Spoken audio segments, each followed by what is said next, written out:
C'était une mission assez importante. C'était un terrain miné. À distance, ça a été déclenché. Tu veux te protéger parce que dès qu'il y a une explosion, donc tu pars en arrière, ça commence à tirer de tous les sens. Et là, qu'est-ce que tu fais là maintenant? Qui s'est mis à courir.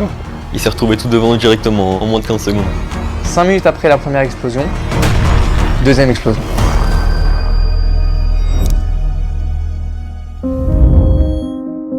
Nous avons 6 enfants, dont Moshe Nissim, donc l'aîné, qui est né à Ashkelon. Mon fils avait beaucoup d'Ahavat Israël, d'amour d'Israël, aussi bien la terre d'Israël que le peuple d'Israël. Car l'un va avec l'autre. Et il avait beaucoup de kavod pour ma femme et moi. Il était calme, il aimait énormément les personnes âgées, beaucoup de kavod. Une fois en rentrant de la synagogue, il a vu un monsieur avec un déambulateur et il l'a amené jusque chez lui. J'ai des milliers d'anecdotes comme ça sur son amour d'Israël.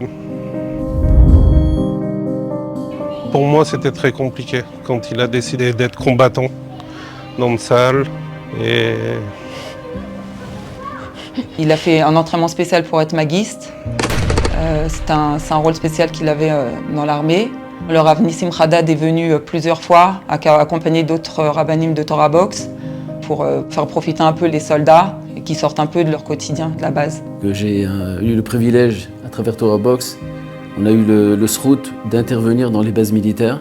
Et c'est vrai que quand on entend des soldats qui partent, des soldats blessés, quand on les connaît de très proches, c'est extrêmement difficile. On essaie d'accompagner les soldats depuis la Tironout. On vient de façon régulière, que ce soit dans le nord, dans le sud. Ce qui est dur, c'est quand on les voit et on lui dit, Bezrat Hashem, on va danser à ton mariage.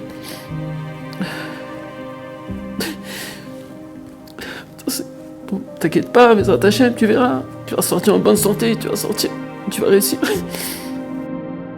Ils ont été envoyés une première fois à Gaza, à Beth Hanoun.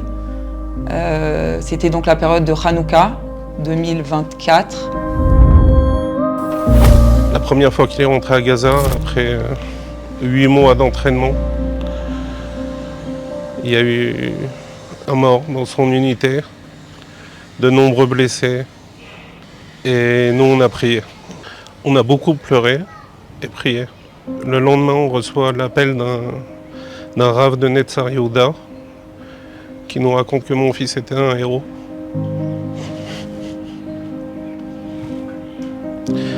Il était un héros parce qu'il a sauvé toute sa marlaka, toute son unité. Parce que c'était le seul à avoir s'être levé et s'être battu contre ces terroristes. Et j'ai pleuré 2 fois plus. Ils ont reçu des missiles. Mon fils, lui, il a tué deux terroristes. Il a un ami à lui qui est décédé, Auriel Peretz, et il a d'autres qui ont été très grièvement blessés. Moshe, ça a été le premier à réagir. Donc il s'est levé, malgré le chaos. Il a vu que le bras de son copain était sur le point de se détacher, donc il a eu le temps de lui faire un garrot. Ensuite, il a tiré toutes les balles qu'il a pu tirer. Et ça a permis aussi à tous les soldats qui étaient présents d'être évacués jusqu'au dernier. Nous, par miracle, on devait être les premiers. Et ce jour-là, on nous a dit, bon, vous serez derrière. Et d'un coup, on entend une explosion. C'était un terrain miné, de ce qu'on a compris.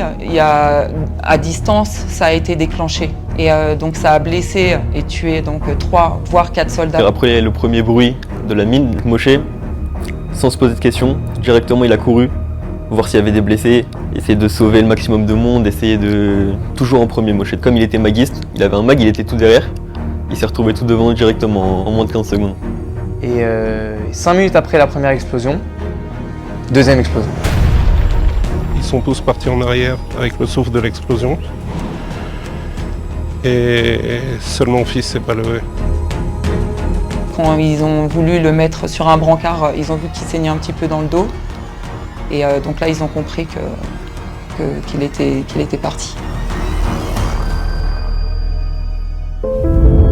quelqu'un qu'on connaît, qui a un petit peu connu mon fils, mais qui connaît l'importance d'avoir un Sefer Torah à son nom. Il a pris l'initiative de lancer déjà l'écriture d'un Sefer Torah. Tout le monde connaît l'importance d'un Sefer Torah pour le peuple juif et c'est vrai de se dire que notre fils, il va avoir le mérite d'avoir un Sefer Torah à son nom. C'est quelque chose qui nous tient vraiment, vraiment à cœur. C'est un soldat qui a donné sa vie pour Israël.